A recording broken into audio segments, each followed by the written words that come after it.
60 Minutes Rewind. Unless she's on her toes, Misty Copeland is just a little over 5 feet tall. But she's a towering figure in the world of ballet, a top dancer in one of the top companies, American Ballet Theatre. She's been called a prodigy, a breath of fresh air. She wants to blow the cobwebs out of the stuffy world of classical ballet and open the doors to everyone. Misty Copeland is the embodiment of the American dream. She grew up poor, didn't hear classical music until she was a teenager. She's an African American in a profession where there are few. At 32, she has overcome more obstacles than most of us ever face. When she began, one dance company told her she would never make it in ballet. Boy, were they wrong.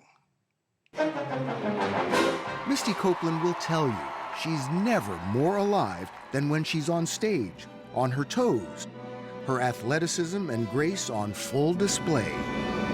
She can leap through the air. She can spin on a dime.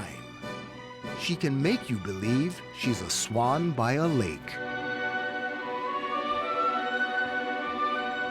You feel comfortable up there. Yes. Something happens when you feel that energy and excitement from the audience, and you do, 4 pirouettes, you jump higher than you ever have, and it's just this really magical thing that happens in those moments. She performs to sell out crowds on grand stages across the country. But it was this commercial for the sportswear company Under Armour that introduced her to a new audience. About 6.5 million people see live ballet every year. Almost 8 million viewed this commercial online. A different audience found her when she danced with pop star Prince. And there she was on the cover of Time magazine as one of the 100 most influential people. Hi, Misty. We were at the stage door after a performance in Orange County, California. She was mobbed like a rock star. Can you sign my ticket, please? Misty Copeland lives in New York City. She feels most at home on the stage of the Metropolitan Opera House, where American Ballet Theatre performs. It's 3,000 miles and a world away from where she began. If there is such a thing as the wrong side of the tracks, that's where Misty Copeland grew up. She, her divorced mother, and 5 siblings moved around like nomads. Down on their luck, they ended up here at this motel on a busy street in Gardena, California. The whole family piled into 2 rooms. She hadn't been back in almost 2 decades until she returned with us. So what's it like seeing this again? It brings back so many feelings and memories. Good, bad? A little of both, but just a really hard time because I was so embarrassed about it. So that Living here. Yeah, I think that's why when I saw the sign, I was expecting it to be so much bigger, because in my mind at that time, it was just like this thing that was so huge that I wanted to hide from. She'd play with her brothers and sisters on the balcony. She imagined the railing outside their rooms to be her private studio. You said you would actually use these bars as your ballet bar? Yeah, I would. I remember... Like what? Can you do it? But yeah, I would stretch out here and do my whole... it's actually a really good bar. Do my whole class out here. It was a nice little escape. The graceful dancer we see today stumbled into ballet.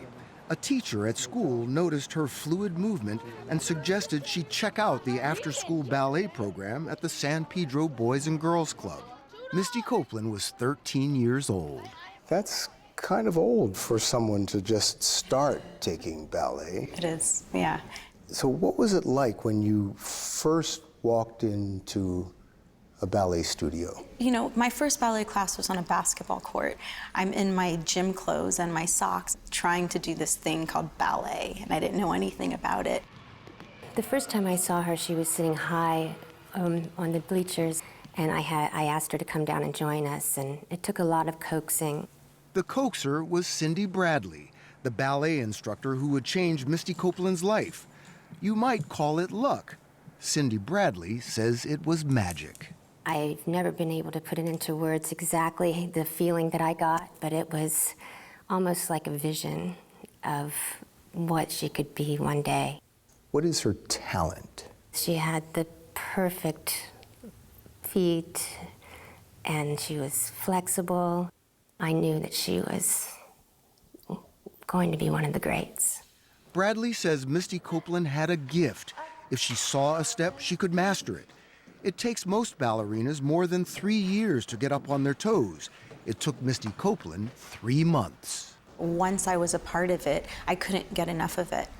So every day I came into the ballet studio, it was like, oh my gosh, I'm gonna learn something new today. What is it gonna be? And just soaking it all up. I just never experienced anything like that. Yeah, we had to cram in a lot of lessons. We would work day and evenings to make up the time. The training got so intense and time-consuming, Cindy Bradley says one evening Copeland's mother called and told her it was all too much, that the ballet lessons had to end, and asked her to drive her daughter home to the motel. And what did you think when you saw where she lived? I was a little shocked, and I just knew that dance was going to get her out of there. So after driving partway home, I turned around and knocked on the door and asked her mother to let her come and live with us. I remember it so vividly, just Cindy coming and speaking with my mother and them making the decision right there on the spot for me to come and live with them. And I just packed up my little backpack, everything I had, put it in there, and I left. Left the grim motel for a comfortable San Pedro condo, where she lived with Cindy Bradley, her husband Patrick, and son Wolf as part of the family. Oh my gosh. What is it? It's a camera. Almost 3 years under Bradley's wing, Copeland began to blossom, to win awards, to gain attention. She says her mother saw her changing and feared she was losing her daughter, and finally demanded she come home for good. I did not want to lose ballet. And the thought of losing that and coming back and living at this motel was something that I just couldn't let happen. It was like watching my future slip away. So, at the self-conscious age of 15, at the urging of Cindy Bradley, Misty Copeland went to court to seek independence from her mother. The local prodigy's legal drama made headlines. And it got to a point where it was so nasty that Nasty and public. that was probably the hardest part, was that it was so public. After 2 bitter months, Misty Copeland dropped her bid for independence, left her life with Cindy Bradley, and moved back home with her mother. I just want to keep dancing and hope that everyone's happy. Ballet, which was her lifeline, became her escape hatch. The next year, she won a scholarship to American Ballet Theater's summer program for gifted young dancers in New York. For the second time, she was spotted by someone who would change her life. This time, it was American Ballet Theatre director Kevin McKenzie. What caught your eye?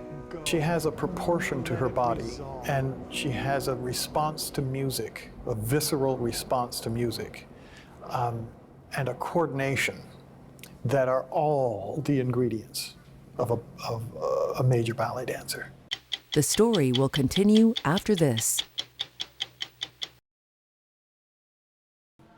She's now a soloist, one of the featured performers at American Ballet Theatre, dancing in the footsteps of its legends like Mikhail Baryshnikov.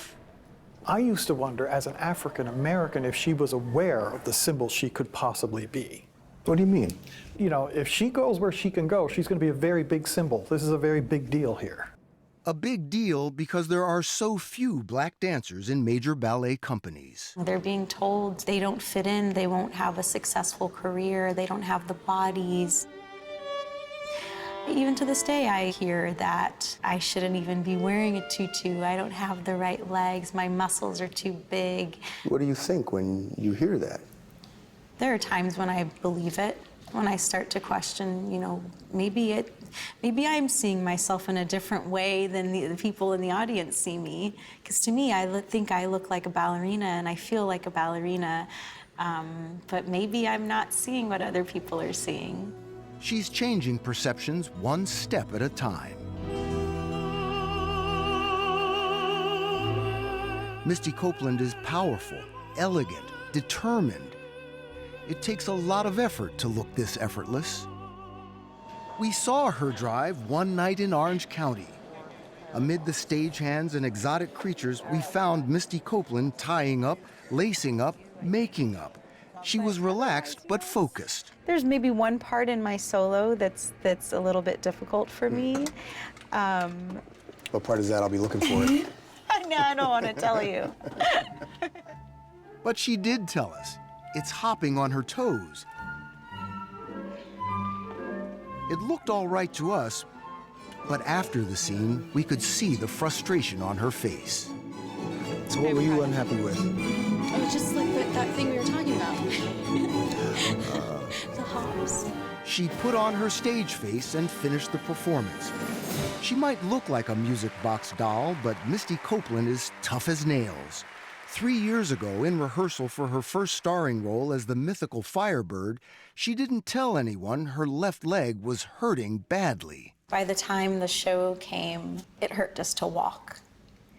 And the pressures of knowing how many people were coming out to support, how many people in the African American community for the first time that understood what this meant to have an African American woman in this position doing this role with American Ballet Theatre at the Metropolitan Opera House. So it was like, I'm doing this. Critics hailed her performance, but it almost ended her career. It turned out to be a very severe injury. Yeah, I had 6 stress fractures in my tibia, and 3 of them were almost full breaks through the bone. And I was being told by several doctors I would never dance again. But 7 months later, with a plate in her leg, she was back on her toes. She had to build her way back, but soon was in top form, dazzling audiences once again.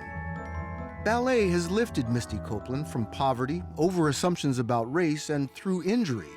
But she wants it to take her higher. She dreams of making the leap to principal dancer, the most elite position in the ballet world. Do you see that in your future? For the first time ever, I do. If Misty Copeland is named principal dancer, she would be the first African-American ballerina to get that title at American Ballet Theatre. Company director Kevin McKenzie could decide this season whether she gets that promotion. She's already getting the chance to dance starring roles. Last month, with the Washington Ballet at the John F. Kennedy Center for the Performing Arts, she performed the most famous ballet of all, Swan Lake. It was the first time 2 African Americans danced the lead roles for a major company. It took her one step closer to her other goal, of making ballet in America look like America, on stage and in the audience.